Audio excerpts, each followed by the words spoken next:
What do you get when you cross an alien, a clown, and a robot? I have no idea, but I do know that I don't want it playing with my kid. Welcome to the In-Between. I'm Carol Ann, and thanks to one historic phone call, we have this confounding story today about the mysterious Sandown Clown. Our story today starts on the Isle of Wight, a beautiful island off the southern coast of England. The island itself is about 150 square miles, but only about 20 of that is developed, leaving wide open expanses of farmland. But I guess 20 square miles of people is enough habitation, including the National Poo Museum, to become a ghost factory, because the island is well known as Ghost Central, which I guess since a Wight is a ghost, makes sense. But our story today is about an entirely different kind of weirdness. I can't even explain it. I just had to tell it. We start with two kids. Now, one note here. All of this information comes from an article in the January-February 1978 edition of the Bufora Journal, which was a magazine put out every couple of months by the British UFO Research Association. I will have a link to the original article in the description below if you'd like to check it out for yourself.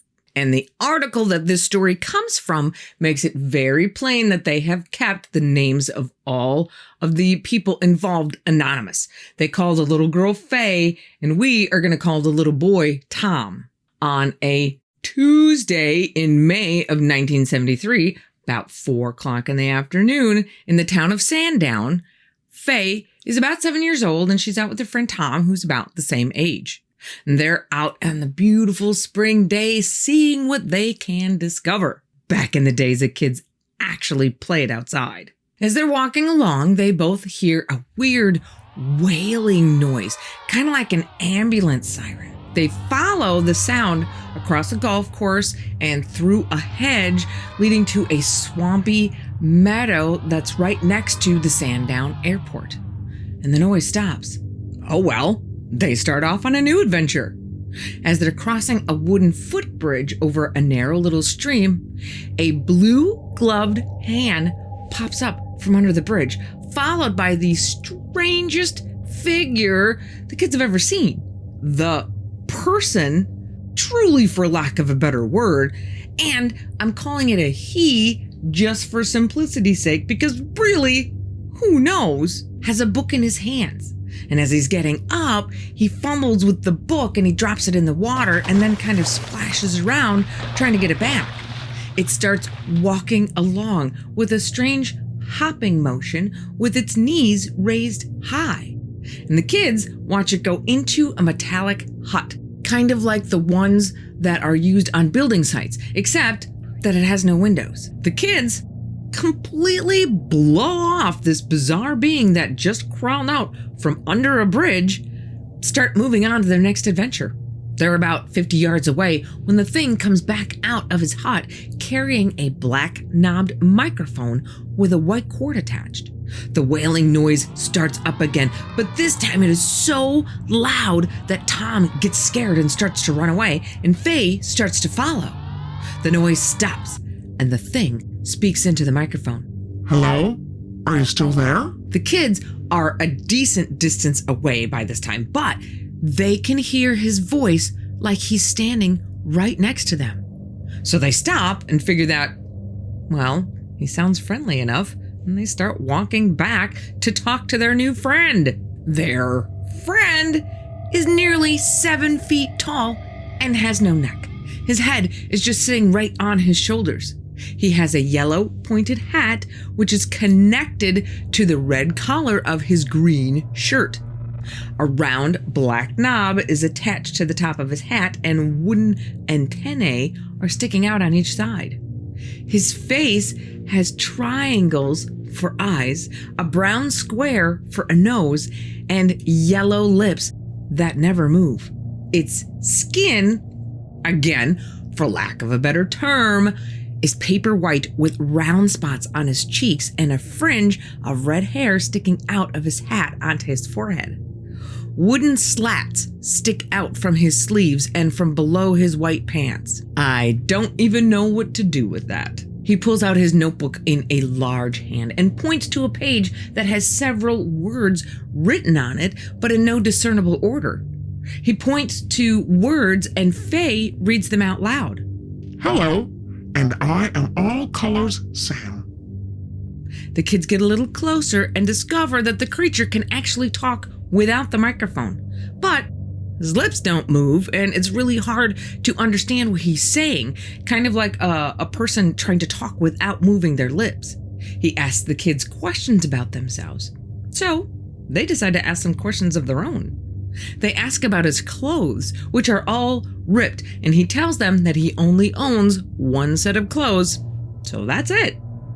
And they're curious about his white skin, so they ask if he's actually a man. The thing kind of chuckles and says, No. Well, then what are you, a ghost? The thing cryptically replies, Well, not really, but I am in an odd sort of way. Well, if you're not a man and you're not a ghost, then what are you? And the only answer they get is, You know. and that's it. He also says he doesn't have a name, but he does tell them that there are more like him though, and he draws a rough sketch of one of them. He also confesses to the kids that he's afraid of people and scared that they might hurt him, but that if he ever did get attacked, he wouldn't fight back. Now, he must have been a pretty likable character because he then invites the kids into his shack and they accept. They crawl through a flap into his hut, which is actually 2 levels. The lower level has plenty of headroom. Is that by their 4-foot standards or is that by his 7-foot standards? Is wallpapered in blue-green and covered with a pattern of dials. It also has an electric heater and simple wooden furniture. The upper level is smaller with a metallic floor. He tells the kids that he eats berries that he collects in the afternoons, and that the water from the river is actually okay to drink after he cleans it. And without giving up any kind of location, he says that he also has a camp on the mainland. Once inside the hut, he takes off his yellow hat, and the kids can see little round white ears and thin brown hair. He grabs a berry and performs what the kids can only describe as a conjuring trick. He places the berry in his ear, snaps his head forward, which causes the berry to disappear from his ear and reappear by one of his eyes. Then he does it again, snaps his head, but this time the berry disappears from his eye and reappears in his mouth. Faye and Tom casually visit with this weird creature for half an hour or more. And then, after saying their goodbyes, start running back home across the golf course and tell the first man that they see that they'd seen a ghost. Of course, the guy just laughs at them, but what do you expect? It's a pretty crazy story coming from the mouths of 7-year-olds. But the kids are adamant that they'd been hanging out with either a ghost or someone dressed up. Faye doesn't tell her dad, known only as Mr. Y, about her experience until about 3 weeks later on June 2nd, 1973. And at first, understandably, he thinks the story is just her imagination. I mean, if I were Faye's mom, I'd be like, wow, honey, you're so creative. But he was amazed at all of the details in the story and Faye's absolute insistence that it was true. And she gets really upset when he kind of insinuates that he knows she's just invented the whole thing. So, Mr. Y goes to talk to Tom. Tom is not as forthcoming with information as Faye is, but Mr. Y is able to verify that Tom apparently had seen the same thing. Now, obviously, Mr. Y goes through any other possibilities in his head, like maybe the kids shared some kind of hallucination or were the victims of a hoaxer or just some random weirdo. He even tries to find the spot where Faye says it happened, but he can't find a metal hut anywhere in sight. Now, I think it's important to note here that the kids are very close to the Sandown airport, which naturally has a few metal hangars. And a little kid might not have the vocabulary to describe exactly what Sam's hut looked like. But if Mr. Y went looking for the hut, then presumably Faye told him exactly where to find it. And so if she points him to an area that turns out to be the airport, well, then at least that question would be answered. But it doesn't sound like the airport is the area of the incident because Mr. Y finds nothing. But there's so much detail. Like the creature had only 3 fingers on each blue-gloved hand and 3 toes on his bare white feet. Now, faking 3 fingers isn't that hard, but faking 3 toes might be a little tougher. But if it's a hoax, why go to all that trouble? And Mr. Y just can't help but feel that certain parts of Faye's story just resonate with him as being true. I mean, unfortunately, we don't have a full transcript of their conversation to get a little better idea of exactly what it is that she saw. But Mr. Y says that he got the impression that Faye was somehow taken into a bubble of alien reality created by this strange person. I mean, this, whatever it is, told the kids he had just made the hut. And Faye tells her dad that while they're talking to this ghost, 2 workmen are close by repairing a post or something. And they pay 0 attention to this weird real-life cartoon happening right in front of them, like they can't even see it. So based on his gut and his trust that he knows when his own child is lying, Faye's dad doesn't call the police. I would have. He calls the British UFO Research Association, or BUFORA. Weird, right? But not so much for him. He has a reason. 3 years prior to Faye's encounter, Faye's dad has an encounter of his own. On Tuesday, October 20th, 1970, at around 7 o'clock in the evening, Mr. Y is driving from Shanklin to Ryde with a stop in Seaview to see a friend. Passing through the village of Brading, he turns right to St. Helens and then sees a large aircraft with multiple lights to his right, about halfway between the road and Bembridge Downs, which is basically the southern coastline, only a couple of miles away. So it's about a mile from him. This thing looks huge as it's flying low over the swampy terrain. He stops the car and watches. The object is a wide ring of 7 or more red lights, each of them large, clearly defined spheres like bright red cherries, with some turquoise and white lights popping up occasionally. And it's completely silent. It looks like it's kind of aimlessly wandering over the swampy banks of the Yar River. After a while, Mr. Y gets back in his car and starts driving again. The object starts pacing him. He drives through St. Helens, and once he's on the other side, the object closes in to about 300 yards behind him and kind of slowly drops and starts just kind of meandering above the trees and the hedges, but looks a lot smaller now because now it's only 4 lights, which are slowly rotating. Mr. Y stops again and this time uses his flashlight to try to signal the object. Way braver than I am. For like 10 minutes. And that whole time, the object weaves backwards and forwards without ever stopping. Mr. Y then gets back in his car and starts driving again because he has to go meet with his friend.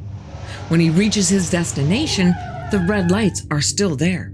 So he leaves the lights on in his car so the brake lights would be on facing the object and runs to the house to get his friend. You gotta see this. Coming out of the house, his friend looks up and sees it too, kind of bobbing up and down and around the treetops. Once he's done visiting with his friend, Mr. Y gets back in his car to continue on to Ryde. But the lights are gone. However, over the next year and a half, there are several times when he notices single balls of red light in the sky, which would either just hang in one spot or follow him, like it's keeping an eye on him or something. But on March 1st, 1972, a considerably more exciting or terrifying incident occurs. It's somewhere between 9 and 10 o'clock in the evening, and Mr. Y is perched on some rocks at Compton Bay. He was walking along close to the water's edge when a sudden surprise surge of water, like a tidal surge, raises the water level so fast that he had to scramble to the rocks to avoid getting caught in it. As he's looking around, wondering, what the hell am I going to do now? He looks out into the channel and sees what looks like some kind of craft just under the surface of the water. From his vantage point, he sees 2 points of yellow light that look like the eyes of some horrible sea monster staring at him. The eyes, the lights on the craft, are about 40 feet away and are just below the surface of the water, kind of like a periscope. The lights and the craft disappear, and as the water level gradually goes back down to normal, Mr. Y is able to get back to his car and drive home. So, knowing that UFO experiences often run generationally in families, and knowing that at no time did he ever tell Faye about anything that he'd experienced, Mr. Y is inclined to think that his daughter has indeed experienced something beyond just a weirdo in a clown suit. So he calls Bufora and reports everything that happened to both of them, thus planting the seed of what would grow into the legend of Sam, the Sandown Clown. Well, ghost, alien, imagination, hoax, hallucination, or some bored weirdo. Take your pick.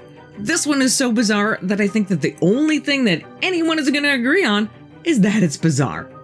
And if you want a better idea of what that whole area looks like, the Cool Dudes Walking Club has a video where they walk the whole area looking for footbridges emitting radiation as a sign that it's the bridge. It's a really fun watch. So if you want to look at it, I'll put the link in the description below. A big shout out to our Hoopy Fruit member, Angela Smith. Thanks again, Angela. We owe you one. And for anyone else, feel free to become a Hoopy Fruit level member yourself and get your own shout out.